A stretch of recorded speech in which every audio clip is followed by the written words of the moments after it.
Welcome to RS academy. ఈరోజు జరిగిన జాతీయ, అంతర్జాతీయ, ప్రాంతీయ మరియు ఇతర ముఖ్యమైన అంశాలను క్షుణ్ణంగా పరిశీలిద్దాం.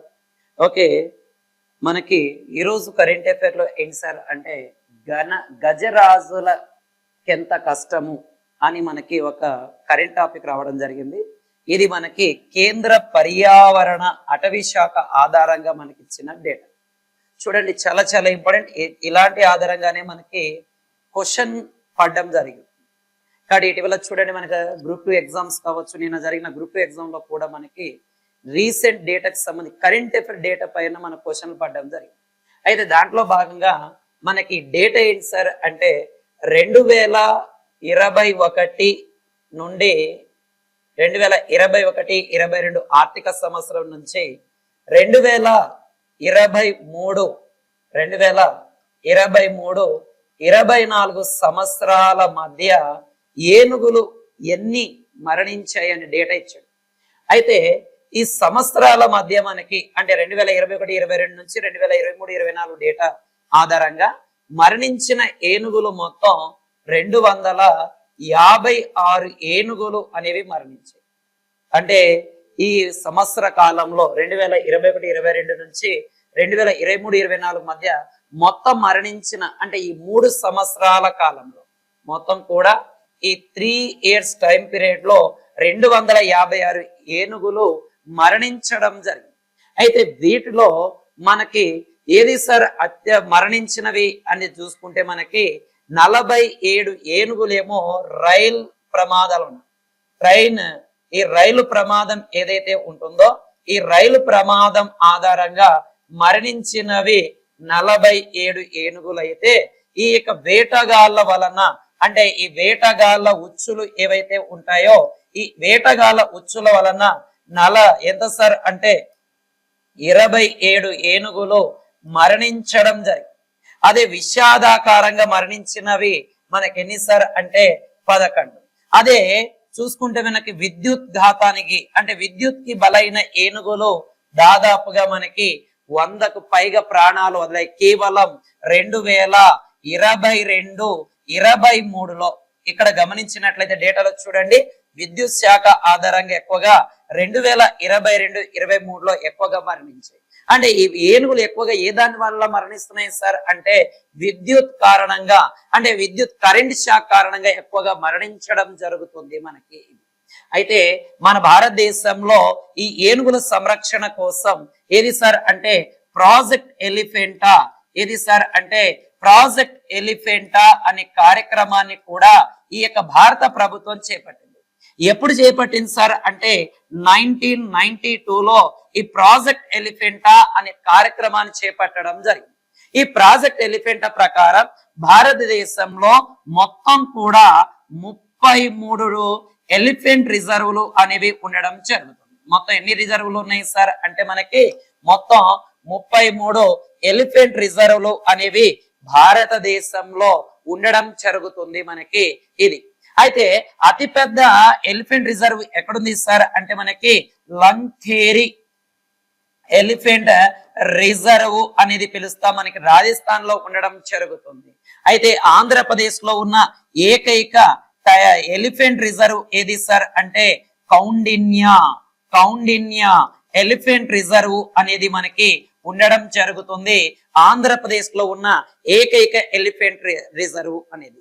అండ్ దాని తర్వాత మనకి ఈ ఎలిఫెంట్ కి సంబంధించిన మనకి ప్రతి సంవత్సరం ఉత్సవాలు కూడా నిర్వహించడం జరుగుతుంది మనకి ఇవి. అంటే మనకి ఎక్కడ జరుగుతాయి సార్ అంటే తిరుచి అంటే కేరళలోని తిరుచి అనే ప్రాంతంలో ప్రతి సంవత్సరం కూడా ఈ యొక్క ఏవి మనకి ఈ వేణుగు ఉత్సవాలు కూడా జరగడం జరిగింది. అండ్ ఇటీవల చూడండి కరెంట్ టాపిక్ లో మనకి ఈ కేరళ రాష్ట్రంలోని ఒక దేవాలయంలో రోబో ఏనుగును కూడా ప్రవేశపెట్టడం జరిగింది. అండ్ దాని తర్వాత చూడండి మనకి ఏనుగుకు సంబంధించి మనకి ఈ యొక్క నేషనల్ హెరిటేజ్ అనిమల్ గా అంటే భారత వారసత్వ జంతువుగా మన ఏనుగును చెప్పడం జరుగుతుంది. అండ్ భారత రాజ్యాంగం ఏదైతే ఇండియన్ కాన్స్టిట్యూషన్ ఉంటుందో ఇండియన్ కాన్స్టిట్యూషన్ ని ఏనుగుతో పోల్చడం జరుగుతుంది. అదే మనకి ఈ యొక్క రైల్వే యొక్క చిహ్నం ఏదైతే రైల్వే చిహ్నం ఉంటుందో బోలో ది గాడ్, బోలో ది గాడ్ అనే పేరుతో పిలుస్తాం మనం. ఇది లాంతర్ పట్టుకున్న ఏనుగు పిల్ల. ఇవన్నీ కూడా మనకి ఏనుగుకు సంబంధించిన అంశాలే ఇవి. కాబట్టి ఏనుగుకు సంబంధించిన డేటా కొంచెం జాగ్రత్త. అత్యధికంగా ఏనుగులు ఏ దాని ద్వారా చనిపోతున్నాయి సార్ అంటే కరెంట్ షాక్ వలన. అయితే మొత్తం ఈ 3 సంవత్సరాల కాలంలో మనకి ఎన్ని ఏనుగులు సార్ అంటే మొత్తం 256 ఏనుగులు చనిపోయాయి. అంటే రైలు ప్రమాదాల వలన, కరెంటు శాఖ వలన, వేటగాళ్ల వేట వలన అండ్ విషాదకరమైన కొన్ని రకాల పరిస్థితుల్లో చనిపోవడం జరుగుతుంది మనకి ఇది. అయితే నేటి క్వశ్చన్ ఏంటి సార్ అంటే మనకి ఓకే ఏనుగు యొక్క గర్భవతి కాలం ఎంత? ఏనుగు యొక్క గర్భవతి కాలం ఎంత? ఓకే కామెంట్ చేయండి, లైక్ చేయండి, షేర్ చేయండి. ఓకే మ్యామ్ ప్రతిరోజు కూడా data current topic and GK మనం ఏదైతే న్యూస్ పేపర్ లో వచ్చిందో అది మీకు ప్రూఫ్ చూపించి మేము మిగతావి మీకు ఇక్కడ కరెంట్ అఫైర్ లో స్టాండర్డ్ జీకే కూడా చెప్పడం జరుగుతుంది. ఓకే నెక్స్ట్ క్వశ్చన్ కి వెళ్ళిపోదాం. ఏం సార్ అంటే గిరిజన అట్లాస్ ను రూపొందించబడినది. ఓకే ఏది సార్ అంటే ట్రైబల్ ఏదైతే గిరిజనులు ఉంటారో ఈ గిరిజనులకు సంబంధించిన ఒక అట్లాస్ ని రూపొందించడం జరిగింది. అట్లాస్ అంటే ఏంటి సార్ అంటే మనకి ఈ యొక్క మ్యాప్ అంటే గిరిజనులకు సంబంధించి ఎక్కడ గిరిజనులు ఉన్నారు ఓకేనా, ఎక్కడ గిరిజనులు ఉన్నారు వాటికి సంబంధించిన డేటాను మనము ఓకే చూస్తున్నాం మనం. అంటే గిరిజన అట్లాకి సంబంధించి మనకి ఏది సార్ అంటే కేంద్రం అనేది ప్రకటించడం జరిగింది. ఏది సార్ అంటే కేంద్రం ప్రకటించడం జరిగింది. అంటే ఈ గిరిజనకు సంబంధించి వాళ్ళకు సంస్కృతి కావచ్చు, వాళ్ళ యొక్క సంస్కృతి అంటే నివాస స్థలాలు కావచ్చు అండ్ సాగు భూమి కావచ్చు ఓకేనా, సాగు భూమి కావచ్చు, వాళ్ళు ఉండే ప్రదేశాలు ఏవైతే ఉంటాయో వాటికి సంబంధించిన మ్యాప్ ను రిలీజ్ చేయడం జరుగుతుంది. అంటే ఎవరైతే మనకి గిరిజనులు ఉంటారో వాళ్ళు భారతదేశ వ్యాప్తంగా ఎక్కడెక్కడ ఉన్నారు, వాళ్ళు పొందిన భూ హక్కులు ఏమిటి, వాళ్ళ సాగు భూమి ఏంటి, వాళ్ళ సంస్కృతి ఏమిటి, దానికి సంబంధించిన అట్లాస్ ను కేంద్ర ప్రభుత్వం రిలీజ్ చేయడం జరుగుతుంది మనకి ఇది. దీని ప్రకారం ఎవరైతే మనకి దాదాపుగా ఈ అట్లాస్ ప్రకారం ఎవరైతే భూమి హక్కులు పొందిన గిరిజనులు ఉంటారో ఏది సార్ అంటే భూమి హక్కులు పొందిన గిరిజనులు 48.95% ఈ గిరిజనులు ఏం పొందారు సార్ అంటే మనకి ఈ యొక్క గిరిజనులు భూ హక్కును పొందడం జరిగింది. అయితే ఇలాంటి అట్లాస్ ను మొట్టమొదటిసారిగా 2018లో ఎవరు సార్ అంటే ఒడిషా అనే రాష్ట్రం ఈ గిరిజన అట్లాస్ ను రూపొందించడం జరిగింది. అంటే ఎందుకు సార్ అంటే వాళ్ళకు సంబంధించిన కొన్ని ప్రాంతాలు కావచ్చు, వాళ్ళ భూములు కావచ్చు, వాళ్ళకు సంబంధించిన ఏ అంశాలైనా ఈ అట్లాస్ లో రూపొందించడం జరుగుతుంది మనకి. ఓకే దీనికి సంబంధించిన చూసుకుంటే 2011 డేటా ప్రకారం అంటే 2011 జనాభా లెక్కల ప్రకారం భారతదేశంలో అతి పెద్ద గిరిజన తెగ భిల్. ఏది సార్ అంటే భిల్ అనేది మనం చెప్పడం జరుగుతుంది. అంటే 2011 డేటా ప్రకారం అతి పెద్ద గిరిజన తెగ భిల్, గోండ్ ఇలాంటి గిరిజన తెగలు అతి పెద్ద గిరిజన తెగలు భారతదేశంలో ఉండడం జరుగుతుంది. అండ్ ఇంకో విషయం గమనించినట్లయితే మనకి ఓకేనా, ఇంకో విషయం గమనించినట్లయితే ఈ గిరిజనులకు సంబంధించి 2006లో భూమి హక్కుల చట్టాన్ని, గిరిజన భూమి హక్కుల చట్టాన్ని ఓకేనా ఎవరైతే ట్రైబల్ ల్యాండ్ రైట్స్ ఉంటాయో 2006లో కూడా మనం చేయడం జరిగింది. అంటే గిరిజన భూ హక్కుల పైన 2006లో కూడా చట్టం చేయడం జరిగింది. అయితే భారతదేశంలో అత్యంత గిరిజన జనాభా అంటే ట్రైబల్ ఓకే ఈ యొక్క షెడ్యూల్ ట్రైబల్ ఎక్కువగా ఏ రాష్ట్రంలో ఉన్నారు సార్ అంటే మధ్యప్రదేశ్ లో ఉండడం జరుగుతుంది. ఇదే గిరిజనులో అత్యధికంగా ఉన్న గిరిజన జిల్లా ఏది సార్ భారతదేశంలో అంటే మనకి బస్తర్. ఏది సార్ అంటే మనకి అతిపెద్ద గిరిజన జిల్లా ఏది సార్ అంటే బస్తర్ అనేది మనకి ఎక్కడుంది సార్ అంటే ఛత్తీస్గఢ్ లో ఉంది. ఓకే ఈ ఛత్తీస్గఢ్ లో మనకి ఈ గిరిజనులకి ఒక నక్సలైట్లు వేరు వేసేందుకు సాల్వో జుడయిజం అనే ఒక సీక్రెట్ ఆపరేషన్ కూడా గతంలో ఈ ఇండియన్ గవర్నమెంట్ అనేది చేపట్టడం జరిగింది. కాబట్టి గిరిజన అట్లాస్ ని ఎవరు ప్రకటించారు సార్ అంటే కేంద్ర ప్రభుత్వం ప్రకటించింది. అంటే రూపొందించాలని కోరడం జరిగింది. దీని ప్రకారం మనకి వాళ్ళకి సంబంధించిన ఏది సార్ అంటే వాళ్ళ జనాభా కావచ్చు, వాళ్ళ సంస్కృతి కావచ్చు, వాళ్ళు సాగు చేసే భూమి కావచ్చు, అటవీ ఉత్పత్తులు కావచ్చు, వాళ్ళకి సంబంధించిన అట్లాస్ ని రూపొందించండి అని చెప్పారు. అలాంటి అట్లాస్ ని గతంలో ఎవరు రూపొందించారు సార్ అంటే 2018లో ఎవరు మనకి ఈ ఒడిశా రాష్ట్రం రూపొందించడం జరిగింది. అయితే 2011 జనాభా లెక్కల ప్రకారం అతిపెద్ద గిరిజన తీగ భిల్ అనేది మనకి ఉండడం జరుగుతుంది అండ్ గోండు తెగ. అండ్ దాని తర్వాత అతిపెద్ద గిరిజన జిల్లా బస్తర్ అనేది ఎక్కడుంది సార్ అంటే ఛత్తీస్గఢ్ లో ఉంది. అతిపెద్ద గిరిజన రాష్ట్రం ఏది సార్ అంటే మధ్యప్రదేశ్. ఈ మధ్యప్రదేశ్ లో అతిపెద్ద గిరిజన తెగ ఏది సార్ అంటే గోండ్ అనేది మనకు ఉండడం జరుగుతుంది మనకి. ఓకే, కాబట్టి కొంచెం జాగ్రత్త చూడండి. ఖచ్చితంగా ఇక్కడ నుంచి క్వశ్చన్ అడగడానికి ఛాన్సెస్ ఉండడం జరుగుతుంది మనకి ఇది.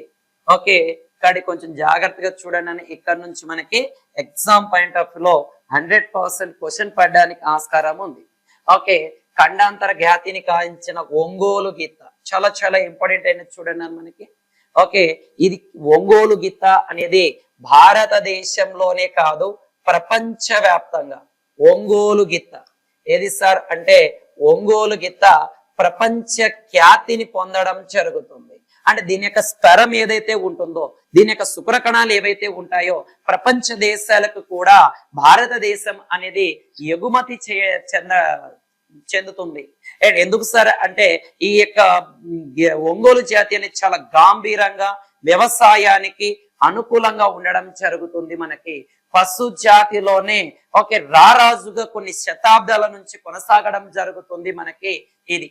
అయితే ఏం సార్ అంటే మనకి బ్రెజిల్ అనే దేశంలో ఏది సార్ అంటే బ్రెజిల్ అనే దేశంలో దీన్ని వేలం వేయగా, ఇది ఒంగోలు జాతి ఆవుని వేలం వేయగా 41 కోట్లకు దీన్ని ఓకే ఈ వేలంలో ఇచ్చేయడం కొనుగోలు చేశారు. అలాగా దీనికి సంబంధించి ఆంధ్రప్రదేశ్ లో కావచ్చు అండ్ దాని తర్వాత దేశవ్యాప్తంగా వీటి సంరక్షణ అనేది ఉండడం జరుగుతుంది. అయితే వీటికి 23 కోట్ల రూపాయలతో ప్రతిపాదన చేయడం జరిగినది అండ్ 85 కోట్లు అనేది పూర్తి సంరక్షణకు ఇదవ్వడం జరుగుతుంది. వీటి యొక్క సంరక్షణ కావాలని ప్రపోజల్ కూడా ఉండడం జరుగుతుంది.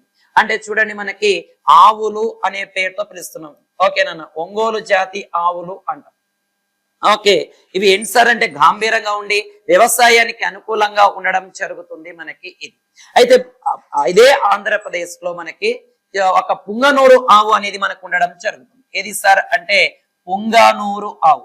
ఏది సార్ అంటే పుంగనూరు ఆవు. గత ఎగ్జామ్లలో అడిగేటన్నా ఈ పుంగనూరు ఆవు యొక్క చూడండి చాలా చిన్నవిగా ఉండి దీనిలో వెన్న శాతం అధికంగా ఉండడం జరుగుతుంది. ఏది సార్ అంటే వెన్న శాతం అధికంగా ఉండడం జరుగుతుంది. అయితే వేరే దేశం అంటే ప్రపంచ దేశంలోని ఆవులు అంటే ముఖ్యంగా జెర్సీ అధిక పాలునిచ్చే ఆవు జాతి ఇది. అయితే వీటితో పోల్చినప్పుడు మన భారతదేశం యొక్క ఆవులను ఏమంటాం సార్ అంటే టీ కప్. ఏది సార్ అంటే టీ కప్ కౌస్ అనే పేరుతో వీటిని పిలవడం జరుగుతుంది. Tea cup cows. ఎందుకంటే అవి ఒక రోజుకు 40-50 లీటర్లు ఇస్తే మన గిరిజన మన లోకల్ గా ఉన్న జాతులు కేవలం 5 నుంచి 10 లీటర్ల లోపలే పాలు ఇవ్వడం జరుగుతుంది. అందువలన మన ఇండియన్ కౌస్ ని టీ కప్ కౌస్ అనే పేరుతో పిలవడం జరుగుతుంది మనము ఇది. అండ్ దాని తర్వాత చూడండి మనకి ఓకే ఇదే గుజరాత్ రాష్ట్రంలో గిర్ అనే ఆవులు, గిర్ జాతి ఆవులు కూడా చాలా ఫేమస్. ఏది సార్ అంటే గుజరాత్ రాష్ట్రంలో. అండ్ దాని తర్వాత ఈ ఆవులకు సంబంధించి పశు సంరక్షణ కోసం మనకు ఒక ఆర్గనైజేషన్ కూడా ఉంది, నేషనల్ డైరీ డెవలప్మెంట్ బోర్డ్ అనేది ఉంది. ఎక్కడ సార్ అంటే గుజరాత్ లోని ఆనంద్. ఈ ఆవు పాలు ఉత్పత్తులను ఇచ్చేయడం కోసం ఏది సార్ అంటే అమూల్ అనే organization, Anand milk unit limited కూడా ఉండడం జరుగుతుంది మనకి. అంటే national dairy development board and Amul అనే ఆర్గనైజేషన్ ఇవి రెండు కూడా గుజరాత్ లోని ఆనంద్ అనే సిటీలో ఉండడం జరుగుతుంది మనకి.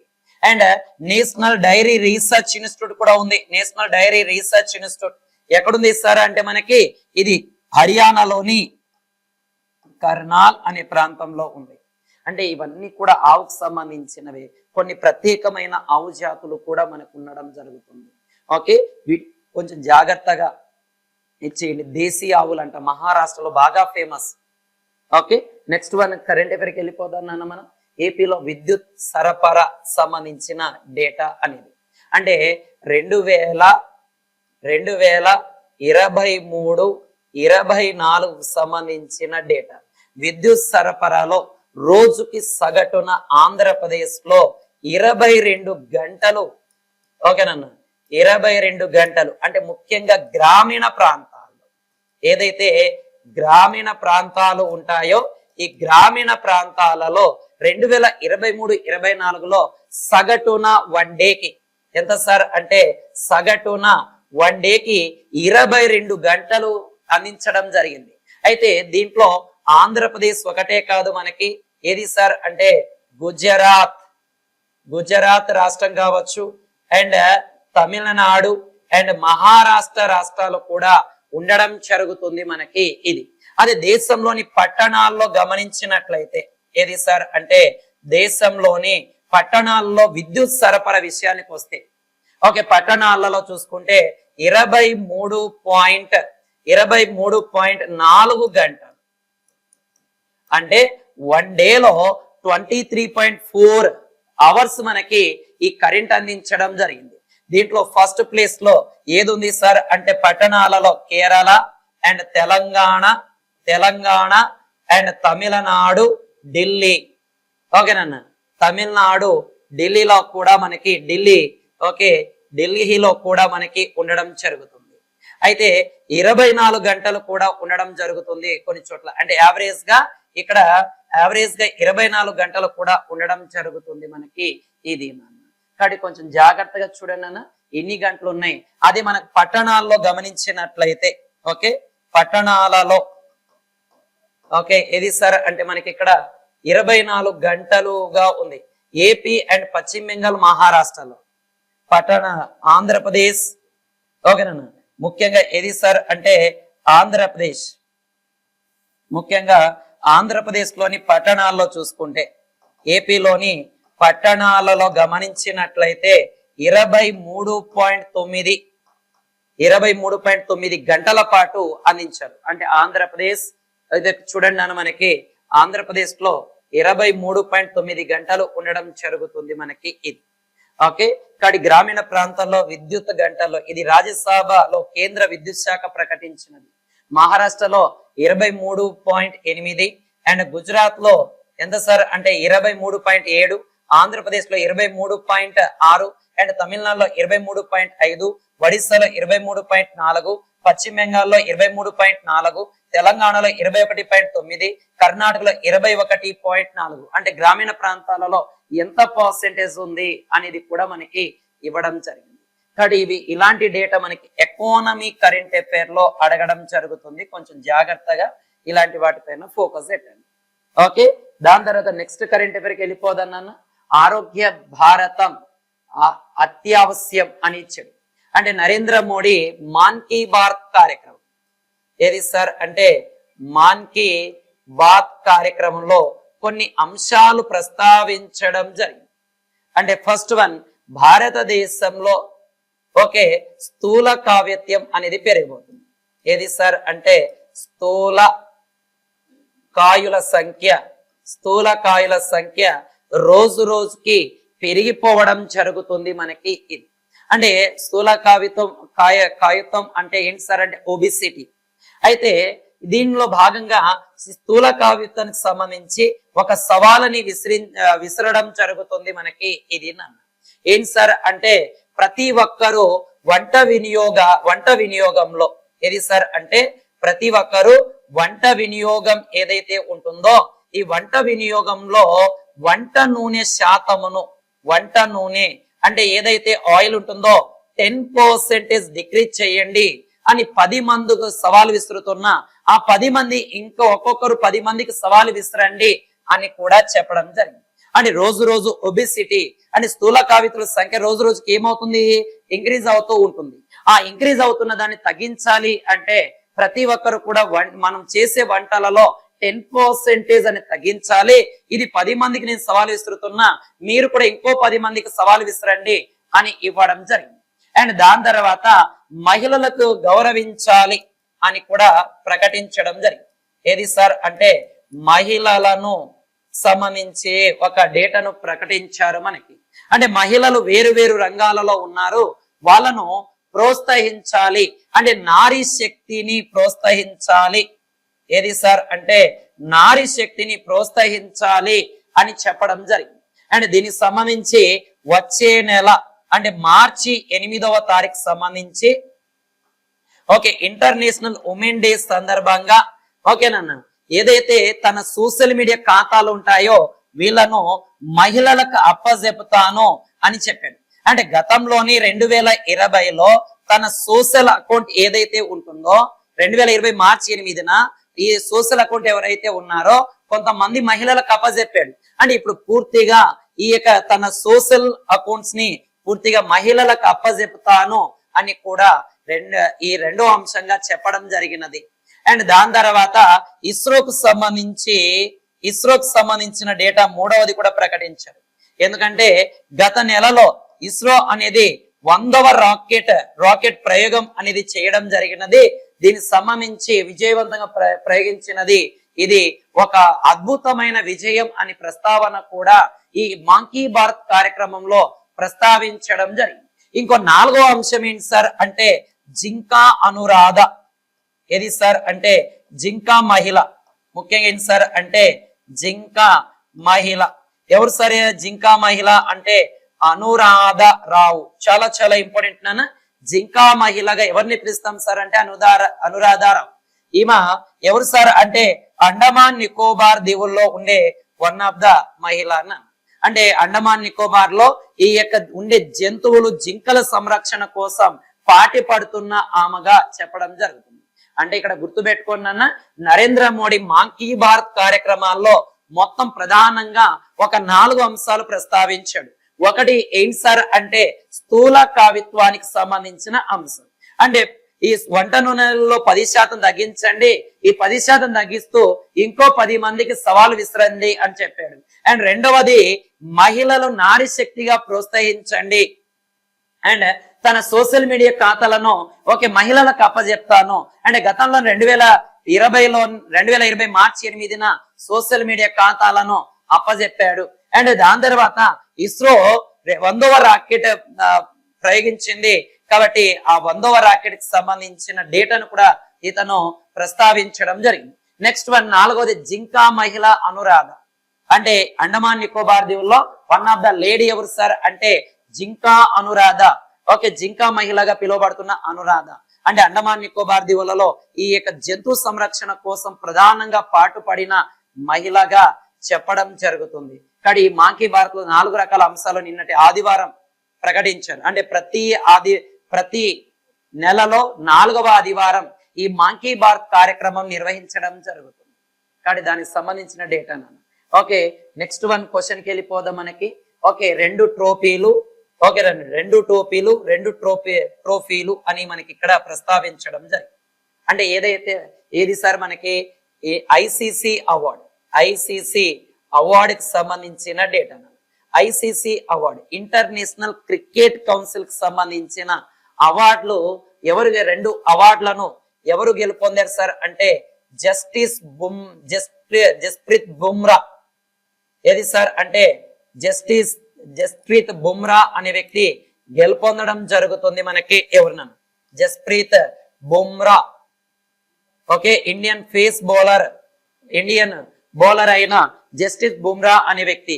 ఏది సార్ అంటే మనకి క్రికెట్ ఆఫ్ ది ఇయర్ అవార్డును ఏది సార్ అంటే క్రికెట్ ఆఫ్ ది ఇయర్ అవార్డును అండ్ రెండో అవార్డు ఏది సార్ అంటే మనకి test cricket of the year award. 2 అవార్డులను 2024 సంవత్సరానికి గాను జస్ప్రీత్ బుమ్రా గారు పొందడం జరుగుతుంది. ఓకేనన్న. ఎలాగ సార్ అంటే T20కి సంబంధించి దీన్ని ప్రకటించడం జరుగుతుంది మనకి ఇది నాన్న. కాబట్టి కొంచెం జాగ్రత్త నాన్న. T20 ఏది సార్ అంటే క్రికెట్, ఏది సార్ అంటే cricket of the year, test cricket of the year గా 2024 సంవత్సరానికి గాను జస్ప్రీత్ బుమ్రా గారు ఎన్నిక కావడం జరిగినది. ఓకే, ఐసీసీ ప్రకటించిన T20 టెస్ట్ జట్టులో, ఓకేనన్న, T20 టెస్ట్ జట్టులో భాగంగా, ఓకేనన్న, test team of the year గా and T20 team of the year గా ఈ రెండు కూడా అందుకోవడం జరిగింది మనకి ఇది.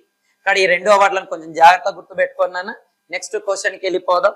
అండ్ ఆ పన్నుల ఆదాయంలో ఎక్కువ భారతే అని ఇచ్చాను. ఓకే, 2022 నాటికి 2022 చాలా జాగ్రత్త నాన్న. 2022కు సంబంధించి ప్రపంచ అగ్రదేశాలలో కస్టమ్ సుంకాలు, దిగుమతి సుంకాలపై విధిస్తున్న దేశం మన భారతదేశం అనేది ఉండడం జరుగుతుంది. అదే 2023-24 కస్టమ్ డ్యూటీల ఆదాయం 2.33 లక్షల కోట్లు. అది మొత్తం పన్నుల ఆదాయంలో 6.73% ఉండడం జరుగుతుంది. అలాగా చూసుకుంటే మనకి ఇక్కడ గమనించినట్లయితే మొత్తం కస్టమ్స్ ఎగుమతి సుంకాలలో ఓకే మన భారతదేశం అనేది 7.4%. ఇది ప్రపంచ బ్యాంక్ కేంద్ర వాణిజ్యాల పరిశ్రమల శాఖ యొక్క డేటా. కానీ కొంచెం జాగ్రత్త నాన్న. ఎక్కువగా భారతదేశం 7.2 ఉంటే తర్వాత south Africa 4.2, Russia 4.1, Brazil 4%, America 3.3%, Australia, China 3.1%, దక్షిణ కొరియా 2.5%, యూకే 0.8% ఉండడం జరుగుతుంది. ఇది వరల్డ్ బ్యాంక్ అండ్ కేంద్ర వాణిజ్య పరిశ్రమల శాఖ డేటా ప్రకారం. ఓకే, దాని తర్వాత నెక్స్ట్ వన్ అన్న, డేటింగ్ యాప్స్ క్రేజింగ్ లో భారతదేశం అనేది 3వ స్థానంలో ఉండడం జరుగుతుంది. అంటే ఈ యొక్క మొత్తం కూడా 2.27 కోట్ల జనాభా 1.9% కలిగి ఉండడం జరుగుతుంది. అంటే అమెరికా జనాభాలో 17.7% ఉపయోగిస్తున్నారు. అంటే డేటింగ్ యాప్ యూజ్ చేస్తున్న మొదటి దేశం చైనా, రెండోది అమెరికా, మూడోది భారతదేశం అనేది ఉండడం జరుగుతుంది. కాబట్టి కొంచెం జాగ్రత్తగా ఈ డేటింగ్ యాప్స్ సంబంధించిన డేటా కూడా రాసుకోండి, మనం అడగడానికి ఛాన్సెస్ ఉండడం జరుగుతుంది. అండ్ దాని తర్వాత ఢిల్లీ అసెంబ్లీ, ఏదైతే ఢిల్లీ అసెంబ్లీ ఉంటుందో, ఓకే ఢిల్లీ అసెంబ్లీ యొక్క ప్రతిపక్ష నేతగా ఏది సార్ అంటే ప్రతిపక్ష నేత, ఢిల్లీ అసెంబ్లీ యొక్క ప్రతిపక్ష నేతగా ఎవరు సార్ అంటే మనకి అతీషి, ఏది సార్ అంటే అతీషి నియమితులు అవ్వడం జరిగింది లేదా ఎంపిక చేశారు. అంటే గత మనకి ఆప్ ఏది సార్ అంటే ఆమ్ ఆద్మీ పార్టీ తరఫున గతంలో సీఎం గా పనిచేసిన ఆమె. ఓకే, అండ్ దాని తర్వాత ఇప్పుడు ప్రజెంట్ ఇదే ఆప్ పార్టీ తరపు నుంచి, ఆమ్ ఆద్మీ పార్టీ తరపు నుంచి ఈమె ఏది సార్ అంటే ప్రజెంట్ ప్రతిపక్ష హోదాలో ఉన్నారు. అంటే ప్రజెంట్ సీఎం ఎవరు సార్ అంటే ప్రజెంట్ ఈ ఢిల్లీ సీఎం రేఖా గుప్తా గారు ఉన్నారు. ఎవరున్నారు సార్ అంటే రేఖా గుప్తా గారు 4వ ఉమెన్ సీఎం ఆఫ్ ఢిల్లీ. అంటే ఫస్ట్ ఉమెన్ సీఎం ఎవరు సార్ అంటే మనకి ఓకేనా, ఫస్ట్ ఉమెన్ సుష్మా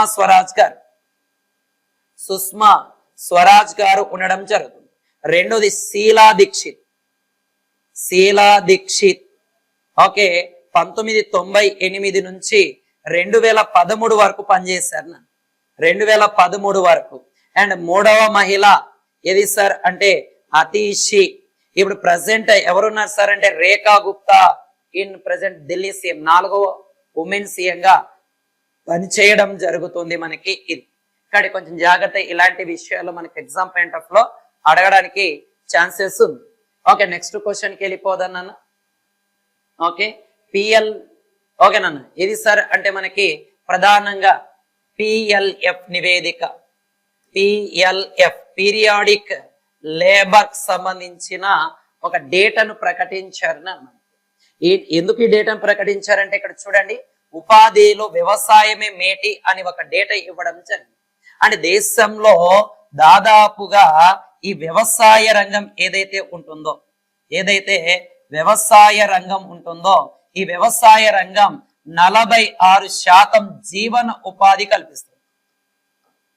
46% మందికి జీవన ఉపాధి కల్పించడం జరుగుతుంది మనకి ఇది. అంటే ఎలాగ సార్ అంటే చూడండి, ఇక్కడ మనకి ఈ 46% జీవన ఉపాధి కల్పిస్తుంది. ఒకసారి మనం ఇక్కడ డేటా గమనించినట్లయితే, ఎక్కడ సార్ ఇక్కడ డేటా గమనించినట్లయితే 1993-94లో వ్యవసాయ అనుబంధ రంగాలు, వ్యవసాయం దాని యొక్క అనుబంధ రంగాల పైన ఆధారపడుతున్న వాళ్ళు 64% ఉండగా, అదే 2018-19 నాటికి 42.5% పెరిగింది. అంటే తగ్గింది, 42.5% తగ్గింది. అదే 2023-24 నాటికి 2023-24 నాటికి 46.2% మళ్ళీ వ్యవసాయ రంగం పుంజుకోవడం జరిగింది. అంటే భారతదేశంలో ఎక్కువగా ఉపాధి కల్పిస్తున్న రంగం ఏది సార్ అంటే వ్యవసాయ రంగం అనేది ఉంది. అంటే 1993-94 60% ఉన్నది, 2018-19 42.5%, మళ్ళీ 2023-24కి 46.2% పెరగడం జరిగినది మనకి ఇది. అండ్ దాని తర్వాత అత్యధిక ఉపాధి రంగంగా పిలువబడేది ఏది సార్ అంటే రైల్వే రంగం. అత్యధిక ఉపాధిని ఇస్తున్న రంగం ఏది సార్ అంటే రైల్వే రంగం. 1991-92లో ఈ రైల్వేలో పనిచేస్తున్న ఉద్యోగుల సంఖ్య ఎంత సార్ అంటే 16.52 లక్షలు. అయితే ప్రెసెంట్ 2023-24లో ఈ రైల్వే ఉద్యోగాల్లో పనిచేస్తున్న వాళ్ళు 11.90 లక్షలకు చేరడం జరిగింది. అంటే రైల్వే ఎంప్లాయీస్ సంఖ్య కూడా ఏమవుతుంది, తగ్గుతూ ఉండడం జరుగుతుంది. అదే బ్యాంకింగ్ సెక్టార్ విషయానికి వస్తే 1991-92లో 8.47 లక్షల మంది ఈ యొక్క ప్రభుత్వ రంగ బ్యాంకుల్లో ఉంటే, ప్రజెంట్ ప్రైవేట్ బ్యాంక్, ఇది గవర్నమెంట్ బ్యాంక్ నాన్న, ప్రైవేట్ బ్యాంకుల్లో ఎంత సార్ అంటే 63,000 మందే ఉన్నారు.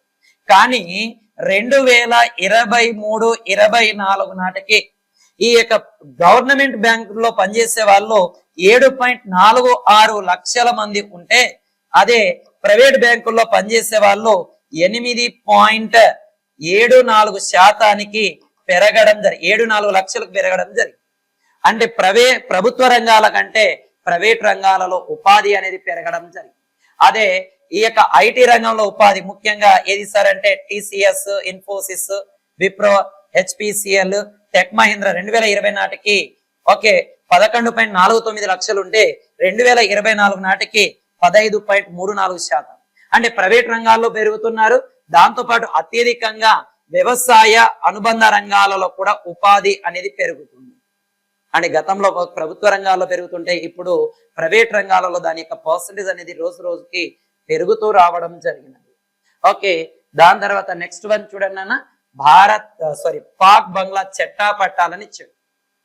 అంటే ఏంటి సార్ అంటే 1971లో ఈ యొక్క పాకిస్తాను అండ్ బంగ్లాదేశ్ రెండు దేశాలు కూడా విడిపోయి బంగ్లాదేశ్ అనేది ఒక స్వతంత్ర దేశంగా ఏది సార్ అంటే స్వతంత్ర దేశంగా ఎంపిక కావడం జరిగింది, స్వతంత్ర దేశంగా.